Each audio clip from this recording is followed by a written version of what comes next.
ஆண்டவருடைய பரிசுத்த நாமத்திற்கு மகிமை உண்டாவதாக. இந்த நாளிலும் குயவனின் கூடாரம் ஊழியங்கள் மூலமாக உங்களை சந்திப்பதிலே இயேசு கிறிஸ்துவின் நாமத்திலே உங்களை வாழ்த்துகிறதிலே மிகுந்த மகிழ்ச்சி அடைகிறேன். அல்லேலூயா. இந்த நாளிலும் வேதாகமத்திலே நாம் அநேக பெண்களை குறித்து பார்க்கிறோம். எஸ்தர் ராஜாத்தி என்று சொன்னவுடனே அவள் 3 நாள் புசியாமலும் குடியாமலும் தேவ சமூகத்தில் ஜெபித்து ராஜாவினிடத்தில் பிரவேசித்த போது காரியம் மாறுதலாய் அமைந்தது என்று பார்க்கிறோம். அதன் நிமித்தம் யூதருக்கு வெளிச்சமும் மகிழ்ச்சியும் களிப்பும் கனமும் உண்டாயிற்று என்று பார்க்கிறோம். எந்த சூசான் நகரம் கலங்கியதோ அந்த சூசான் நகரம் ஆர்ப்பரித்தது என்று பார்க்கிறோம். அருமையான வேதாகமத்தில் இன்னொரு பெண்ணை குறித்து பார்த்தோம் என்றால் ரூத். அவள் எப்படியாக தேவனை அண்டிக்கொண்டாள், தன் மாமியை அண்டிக்கொண்டாள். அதன் நிமித்தம் ஆண்டவராகிய இயேசு கிறிஸ்துவே அவளுடைய வயிற்றில் வம்ச வழியிலே வந்தார் என்றெல்லாம் நமக்கு தெரியும்.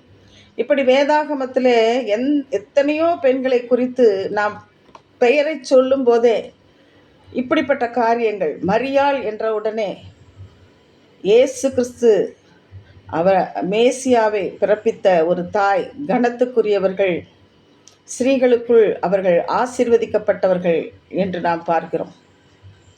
சாராள் என்று சொன்னவுடனே நம்முடைய முற்பிதா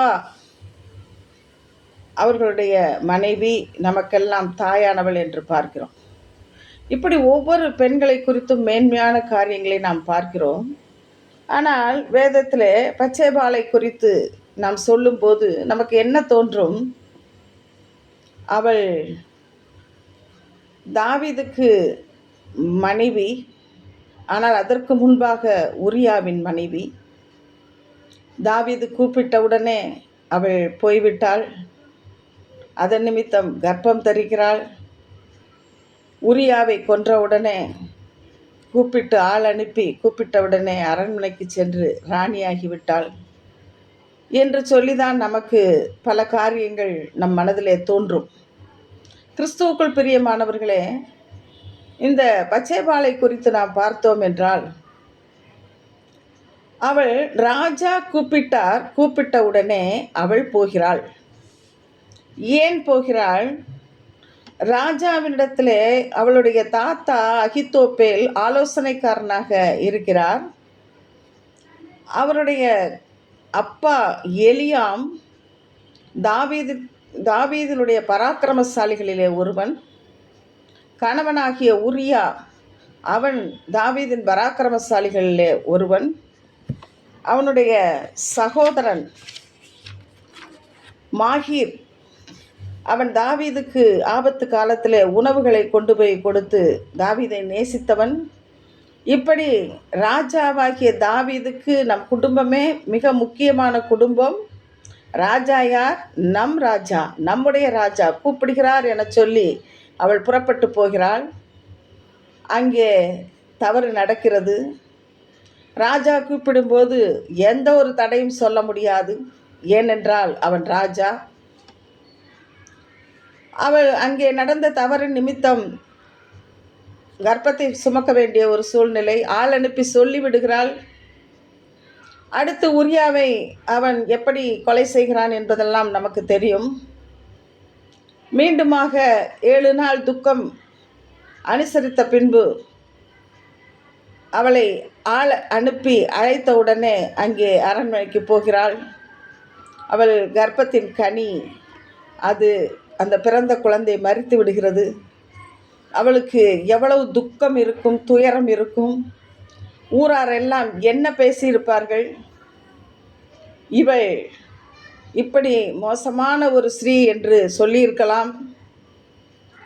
உரியா மரித்து 7 நாளில் ராஜா கூப்பிட்டவுடனே போய்விட்டாள் என்று பேசியிருக்கலாம். இப்படி அநேக காரியங்கள் பேசியிருக்கலாம். ஆனால் அங்கே அவள் ஒரு சூழ்நிலை கைதியாக இருப்பதை நாம் பார்க்கிறோம். மனிதன் முகத்தை பார்க்கிறான், கர்த்தரோ இருதயத்தை பார்க்கிறார் என்று நமக்கு தெரியும். இருதயத்தையும் உள்ளிந்திரியங்களையும் ஆராய்ந்து அறிகிற கர்த்தர் அவளுடைய இருதயத்தை பார்த்தார் என்றால் அது மிகையாகாது. கிறிஸ்துவுக்குள் பிரியமானவர்களே, நாத்தான் தீர்க்கதரிசி வந்து தாவீதினிடத்திலே கர்த்தர் சொன்னதாக காரியங்களை சொல்லுகிறார். அதன் நிமித்தம் தாவீது அவன் துக்கப்பட்டு அவன் மனம் திரும்பி அவன் 51வது சங்கீதத்தை எழுதியதே நமக்கு தெரியும். இப்பொழுது மோசேயின் நியாயப்பிரமாண சட்டத்தின் பிரகாரம் ஒருவன் விபச்சாரம் செய்தால், அதில் கண்டுபிடிக்கப்பட்டால் விபச்சாரம் செய்த அந்த ஆண் பெண் இருவருமே கல்லெறிந்து கொல்லப்பட வேண்டும். இங்கே தவறு செய்தவர்கள் தாவீதும் பத்சேபாளும்.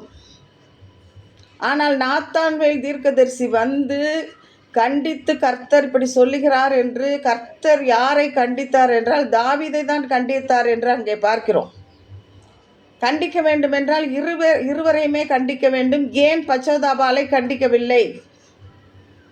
ஏனென்றால் அவளிடத்திலே தவறு இல்லை என்பதை நீங்கள் இன்னும் தெரிந்து கொள்வீர்கள். கிறிஸ்துவுக்குள் பிரியமானவர்களே, இந்த பத்சேபாள் அவளுடைய குழந்தை மரித்து போகிறது. அடுத்து சாலமோன் பிறக்கிறான். தாவீது வயது முதிர்ந்தவனாகிறான். அப்பொழுது யார் ராஜாவாக ஏற்படுத்த வேண்டும் என்ற போது அங்கே போய் சாலமோனுக்காக பரிந்து பேசுகிறாள். அங்கே சாலமோன் ராஜாவாக அரியணையில் ஏறுகிறான். ஒரு முறை அங்கே 1 ராஜாக்கள் 2:19 நாம் வாசிக்கிறோம். அங்கே அரண்மனைக்குள்ளாக பத்சேபாள் போகும்போது ராஜா எழுந்திருந்து அவளுக்கு எதிர்கொண்டு வந்து அவளை வணங்கி தன் சிங்காசனத்தின் மேல் உட்கார்ந்து, ராஜாவின் தாயார் தன் வலதுபுறமாக உட்கார அவளுக்கு ஒரு ஆசனத்தை வைத்தான் என்று பார்க்கிறோம். எல்லாராலும் இகழப்பட்ட ஒரு பத்சேபாள் இங்கே அரண்மனையிலே ராஜா அவனுக்கு சமமாக அங்கே ஒரு ராஜ மாதாவாக ராஜஸ்ரீயாக அங்கே அமர வைக்கப்படுவதை பார்க்கிறோம். இது மட்டுமல்ல, இன்னும் ஒரு காரியத்தை கர்த்தர் அவளை எப்படி மேன்மைப்படுத்தினார் என்று சொல்லுகிறேன். 1 நாளாகமம் 3வது அதிகாரம் 5வது வசனம், எருசலேமிலே அவனுக்கு பிறந்தவர்கள் அமிலியோன் குமாரத்தி ஆகிய பச்சுவாளிடத்திலே சிமிமா, சோபாய், நாத்தான், சாலமோன் என்னும் 4 பேர். பத்சேபாளுக்கு 4 பிள்ளைகள். அதிலே ஒருவன் சாலமோன், ஒருவன் நாத்தான். கிறிஸ்துவுக்குள் பிரியமானவர்களே, இப்போது மத்தேயு எழுதுகிற சுவிசேஷத்திலே அங்கே இயேசு கிறிஸ்துவின் வம்ச வரலாறு யோசேப்பின் வழியாக நாம் பார்க்கிறோம். இப்பொழுது பத்சேபாளை நாம் வைத்து கொண்டோம் என்றால், பத்சேபாள் அங்கே உரியாவின் மனைவியாக சொல்லப்படுகிறாள். அவளுடைய மகன் சாலமோன் வழியாக யோசேப்பு பிறக்கிறார். யோசேப்பு யாருடைய தகப்பன்? இயேசுனுடைய தகப்பன். இன்னொரு புறம் லூக்கா எழுதின சுவிசேஷம் 3வது அதிகாரத்தில் நாம் பார்த்தோம் என்றால், மரியாளுடைய வம்சவழி, அதாவது இயேசுவின் 2ஆம் வம்சவழி கொடுக்கப்பட்டுள்ளது. அங்கே நாத்தான், அதாவது பச்சோதாவிலிருந்து அங்கே 2ஆக பிரிகிறது. ஒரு பையன் சாலமோன், இன்னொருவன் நாத்தான். சாலமோன் வழியாக யோசேப்பு, நாத்தான் வழியாக மரியாள் வருகிறாள் என்று நாம் பார்க்கிறோம். நீங்களும் நானும் ஆராதிக்கிற அந்த மேசியா யார் மூலமாக வருகிறார்? அந்த ஆண்டவராகிய இயேசு கிறிஸ்து பத்சேபாளுடைய மகன் சாலமோன் வழியாகவும் பத்சேபாளுடைய மகன் நாத்தான் வழியாகவும் வந்த யோசேப்பும் மரியாளும் திருமணம் செய்கிறார்கள். யோசேப்பு, மரியாள் இவர்கள் மூலமாக இங்கே இயேசு கிறிஸ்து இந்த உலகத்திற்கு வந்தார். கிறிஸ்துவுக்குள் பிரியமானவர்களே, இங்கே பத்சேபாள் ஒரு சூழ்நிலை கைதியாக அங்கே இருந்தால், அவளுடைய இருதயத்திலே எவ்வளவோ கலக்கங்கள் இருந்திருக்கலாம், கவலைகள் இருந்திருக்கலாம். நம் கணவர் இறந்து விட்டார், நாம் எல்லோருடைய அவப்பெயருக்குள்ளாக இருக்கிறோம் என்று சொல்லி பலவிதமான கவலைகள் இருந்திருக்கலாம். இன்றைக்கு என்னுடைய குடும்பத்தில் இப்படி பல கவலைகள் எனக்கு, என்னுடைய தொழிலிலே எனக்கு சூழ்நிலை கைதியாக என் தொழிலில் இருக்கிறேன், என்னுடைய உத்தியோகத்தில் இருக்கிறேன், என்னுடைய குடும்ப வாழ்க்கையில் இருக்கிறேன், என்னுடைய பிள்ளைகள் மத்தியில் இருக்கிறேன். என்னுடைய ஊழியத்தின் மத்தியிலே நான் ஒரு சூழ்நிலை கைதியாக இருக்கிறேன் என்று நீங்கள் சொன்னால், பச்சேபாலின் இருதயத்தை பார்த்த கர்த்தர் இன்றைக்கு உங்களுடைய இருதயத்தையும் பார்க்கிறார். பச்சேபாலுக்கு எப்படி ஒரு ஆசீர்வாதத்தை கொடுத்தார்? அரண்மனையிலே சாலமோன் ராஜா அவனுக்கு சமமாக அங்கே ஒரு ஆசனத்தை வைத்து அங்கே அவளை ஒரு ராஜ மாதாவாக அமர வைத்தது மட்டுமல்ல, இயேசு கிறிஸ்துவின் வம்சவழி பச்சேபாலுடைய 2 பிள்ளைகள் மூலமாக அங்கே யோசேப்பும் மரியாளும் வருவதை பார்க்கிறோம். அப்படி இன்றைக்கு உங்களுக்கும் எனக்கும் இருக்கிற இந்த சூழ்நிலைகள், ஒரு கைதியை போல நான் மாட்டிக்கொண்டிருக்கிறேன், என்னால் வெளியே வர முடியல, நான் யாரிடத்துல நான் போய் எனக்காக பேச முடியும்? பரிந்து முடியாது. நான் தேவனை மட்டும் நான் நம்பி இருக்கிறேன், தேவனை மட்டும் நான் சார்ந்திருக்கிறேன் என்று நீங்கள் சொன்னீர்கள் என்றால், நிச்சயமாக இன்றைக்கு பச்சைபாலை உயர்த்திய ஆண்டவர் உங்களையும் என்னையும் உயர்த்த போதுமானவராய் இருக்கிறார். வேதம் சொல்லுகிறது, நீங்கள் அமர்ந்திருந்து நானே தேவன் என்று அறிந்து கொள்ளுங்கள் என்று சொல்லி. இந்த கிருபைக்குள்ளாக கர்த்தர் நம் ஒவ்வொருவரையும் நடத்துவாராக.